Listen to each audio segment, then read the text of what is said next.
You caught me cleaning up. Okay.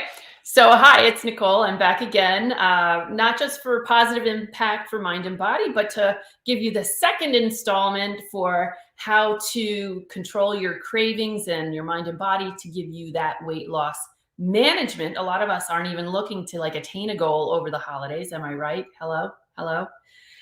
We're just looking to maintain right now and then dive into the new year with a whole new program, which I am also prepared to give you. But right now, I just wanted to touch base and say thank you so much for all of your support, for all of your comments and questions, even the DMs and the PMs that have come my way as a result of this video series.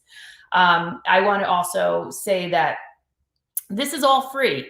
My intention was to not just educate you and give you more information, better information, in fact, about your diet and exercise program, as well as your mind program than it has been available ever before. And I can speak to this personally because I am not just a metabolic technician, a certified personal trainer I've been in the fitness and weight loss industries for 30 years, but I'm also a psychic, otherwise known as a medical intuitive.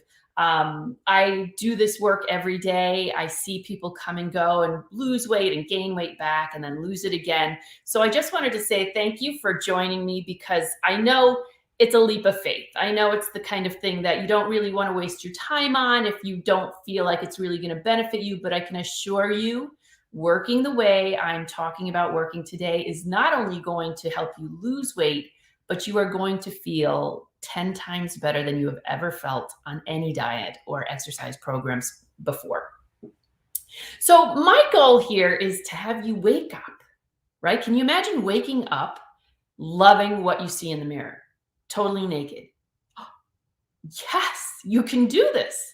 I want you to wake up loving what you see in the mirror, dressing effortlessly, choosing the perfect foods and exercises, or maybe just some sort of physical activity that gives you joy, knowing that that's going to produce the results you want because we've already laid this groundwork, you see? So now you have this huge opportunity to change how you've always thought about weight loss. And I can, like I said, I can guarantee you, you will find perfect results for you because, excuse me, I have a hair in my eye.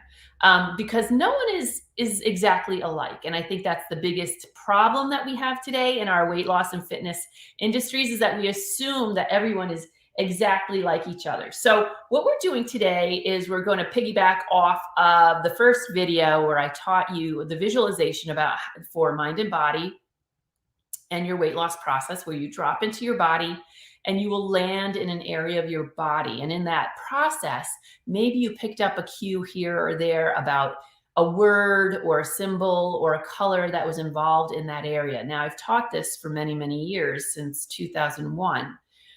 This is slightly different. We're looking for different cues. Now, I'm going to ask you to breathe again and drop into that meditative state. So if you're just sitting there at your chair, you're going to take a long, slow, deep breath and close your eyes. And as you breathe, I want you to relax into your chair just like you did yesterday, okay? Now, during this process, I am going to say several words. When you drop into that part of your body that drew your attention most in the first visualization, I want you to stay there and breathe with it. Now, you may feel uncomfortable at first, but this is going to start to become more and more comfortable and more satisfactory as you move forward. Okay, so now as you breathe, you're going to relax your body and drop your mind down into that area of your body that needs the most attention. And it could be your shoulders, it could be your heart, it could be your stomach, it could be your pelvis, or maybe there's something going on in your hips and your thighs. Drop down into that area and just breathe and try to focus your awareness in that area. Now, I am going to repeat certain words. These words are going to attract your attention, and the one or two that attracts your attention the most, make a mental note, and you're going to write it down when this visualization is over, okay? So breathe, inhaling and exhaling, relax, and just take a few minutes. Dropping down into that part of your body that draws your attention most in terms of your weight loss goals, right? You have to remember we're focused on a goal for this visualization. So as you breathe, imagine yourself in that area, what it must look like, what are the shapes involved. If it's your stomach, maybe you're thinking about the stomach shape, maybe you're thinking about the bottom of the esophagus, maybe you're thinking about energy or how it feels in there. Now, here are the words. And you just hone in on the ones that mean the most to you or that you feel most attracted to, okay? Fear, anger, sorrow,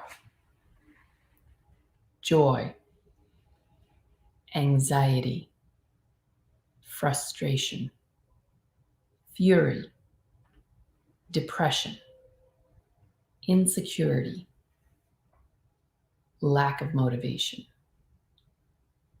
fear, anger, sorrow, joy, anxiety, frustration, depression, insecurity, lack of motivation, fury.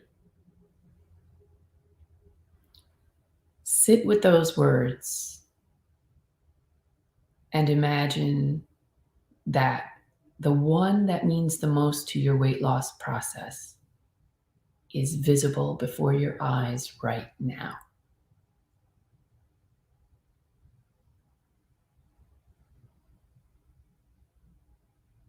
Okay.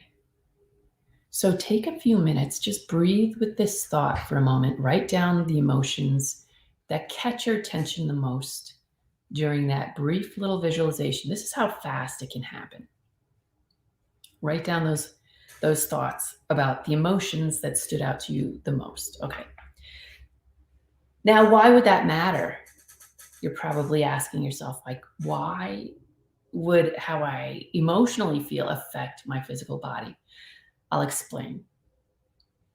Every one of us is set up with a series of emotions that keep our physical bodies balanced.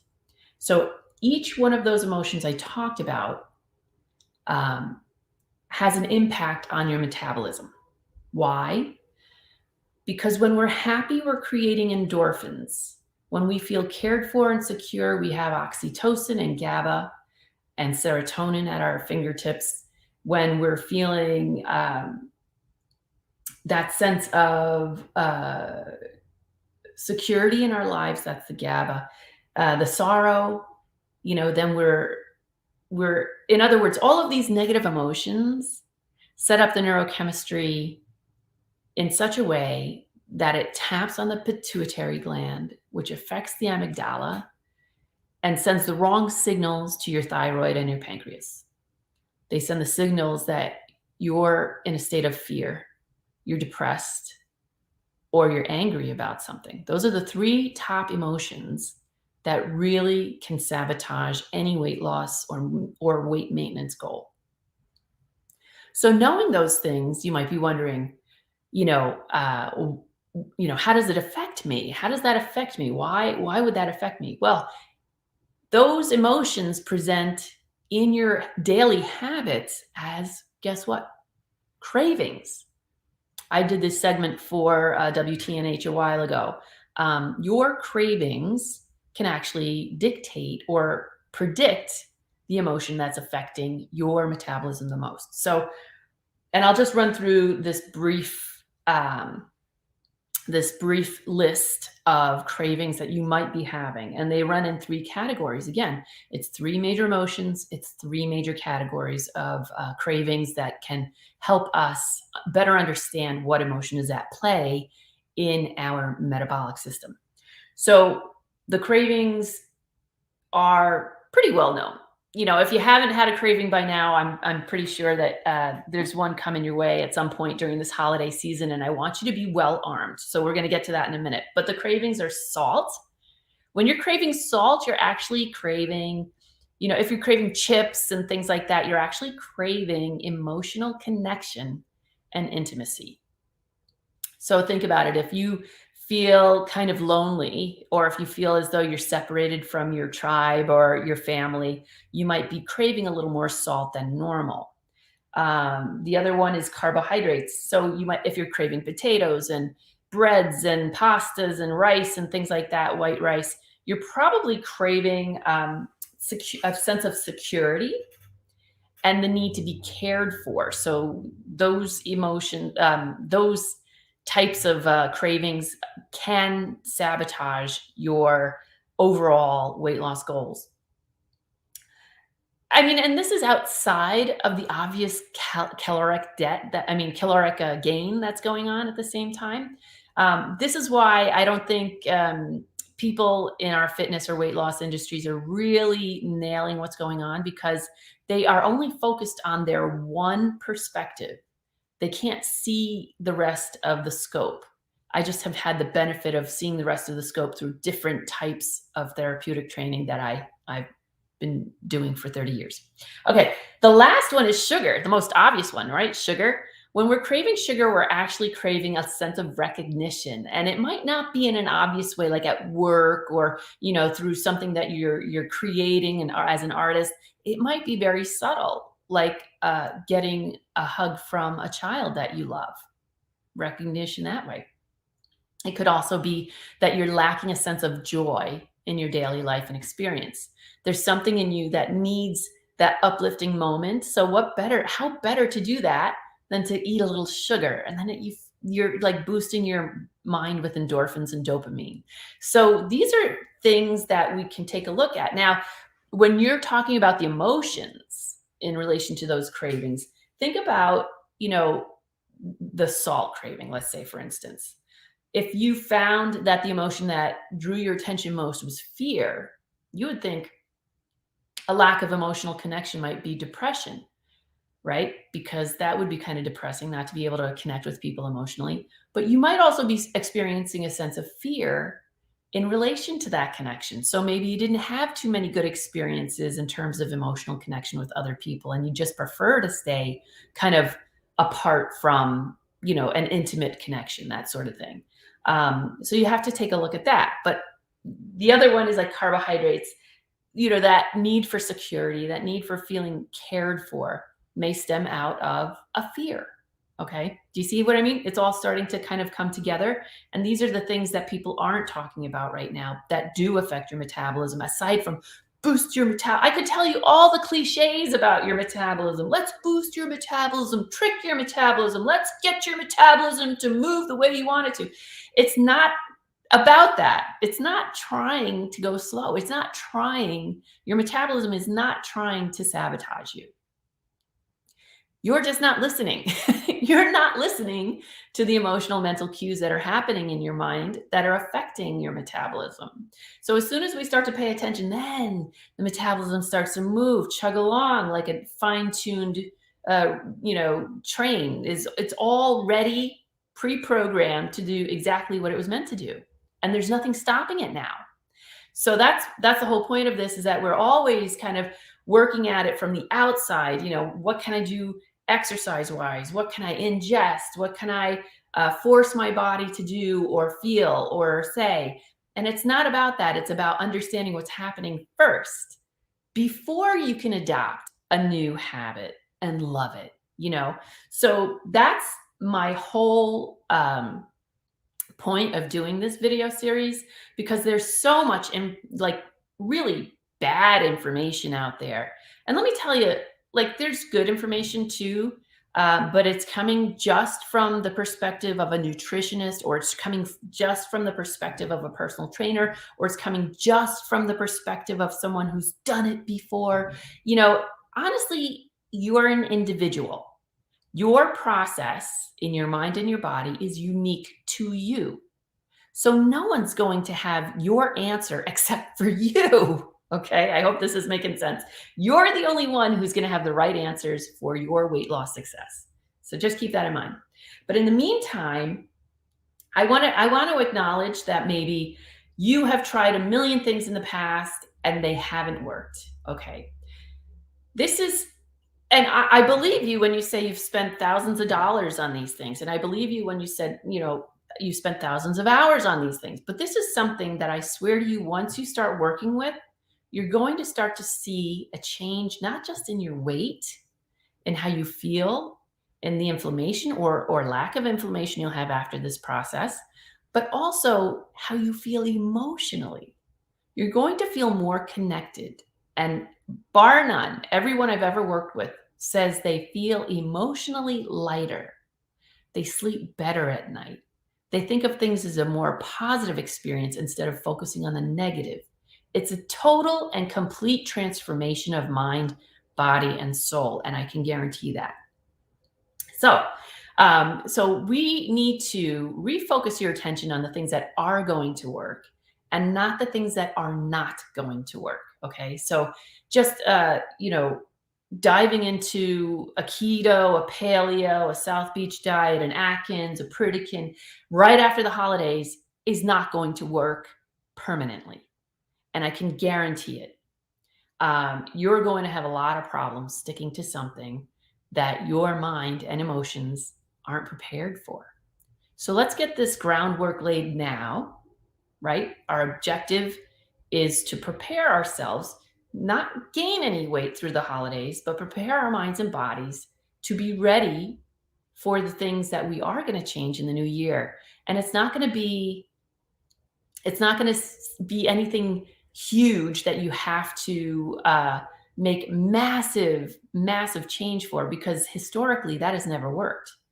As a behavior specialist with the National Academy of Sports Medicine, I have had the benefit of seeing what doesn't work when you're trying to change behaviors and what does work. So that's one of the things I wanted to do, was point that out. But the other thing I wanted to do is give you some alternatives. Okay, so I'm rambling on about carbohydrates and salt and fats and sugars, etc. So this is just a few little tips and tricks. I'm going to leave you this little. Oops, let me get down here first. I'm going to give you this link. This was a great discovery that I had about 3 or 4 years ago. Something called Cocoa Whip. If you're craving sweets and you want something creamy, I discovered something called Cocoa Whip Light. It's the pink package. I give you the link there on the chat. Cocoa Whip Light is made from coconut water, basically, and is about half the calories of a traditional whipped topping. Now, imagine what you can do with this, right? Woo. So I take about a half a cup of Cocoa Whip if I'm craving something, like if people are eating ice cream and cake around me everywhere, or eating a cream pie or something like that, or having a creamy thing like a shake, or a cream puff, or one of those I forget what they called, I want to say escargot. That would be the wrong thing right now. Eclair. If they're eating an eclair, I would take a half a cup of the Cocoa Whip and add maybe a tablespoon or two of chocolate chips to the top. Sometimes I'll cut up some bananas and kind of fold them into the Cocoa Whip.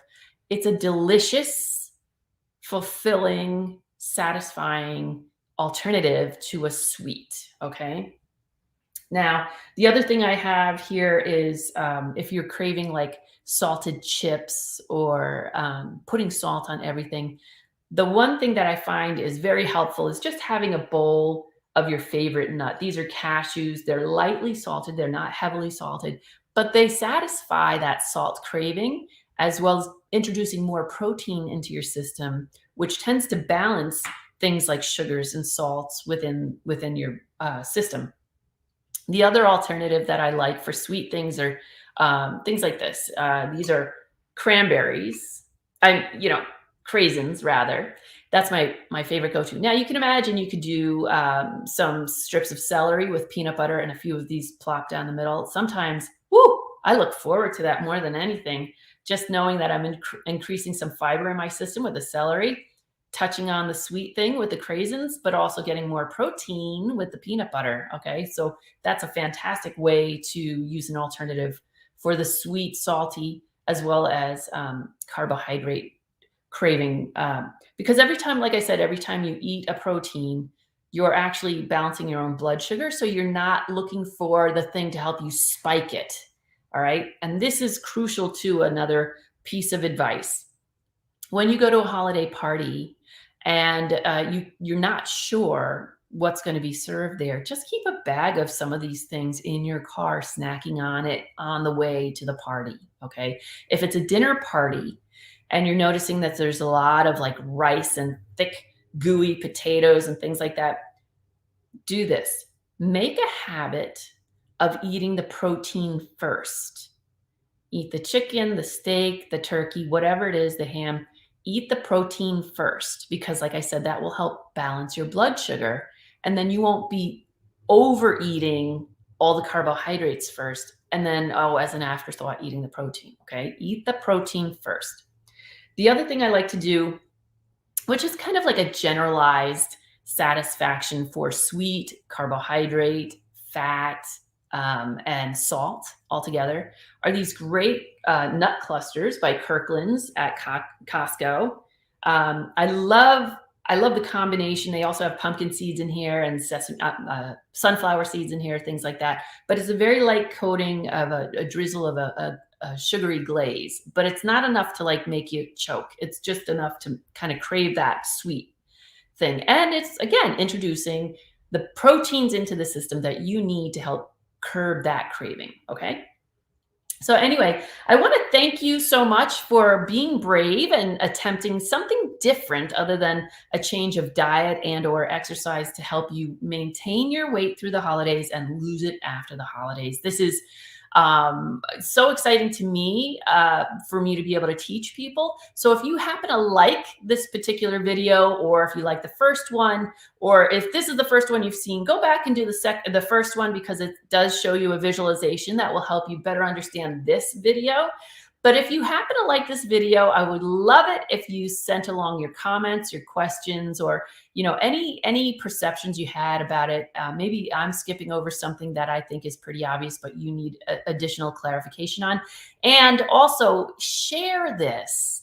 Don't allow your friends to sit in the dark and wonder, like, is this diet going to work for the 8th time around after the holidays? Share it with people that you know could benefit, because I think we can all benefit from this information. I know every day I get such great feedback from people. I'm loving helping people out, even in my private practice, my one-on-one practice, which isn't always cost effective for everyone. So I love getting the feedback from them too, that they're excelling in their weight loss goals and want to move forward with it. So in that spirit too, I will be making a little announcement. Monday is the 3rd video that I'm going to help you figure out how to work with your mind and emotions and your cravings in order to get your mind and body on the bandwagon for you to maintain and then lose weight after the new year. All right. I'm so excited. Thank you so much for joining me. I can't wait. Excuse me. I can't wait. Did I give you the right one? Let me see. I can't wait to show you what's going to happen in the 3rd video. Let's see. Oh, wait, I gave you also, so I gave you just to clarify, I gave you the link. Maybe I should do that again because it didn't show up on the other 2 sites. I am giving you the link to the Cocoa Whip site so that you can get the Cocoa Whip yourself. But also I gave you a link to my Facebook page. I forgot to mention. I have a new group page that is going to be, I want to say, like a touchstone. I want you to feel comfortable checking in every once in a while and getting new tips and ideas about mind and body in terms of your weight loss goals. And that link is up here too. I just sent that link along, the group Facebook link. So check it out. Tell me what you think. I love the feedback. And I love you guys. Enjoy and love your mind and body. And I'll see you Monday at 1 p.m. for installment number 3 of how to maintain your weight and your mind and body, joy and happiness. Bye.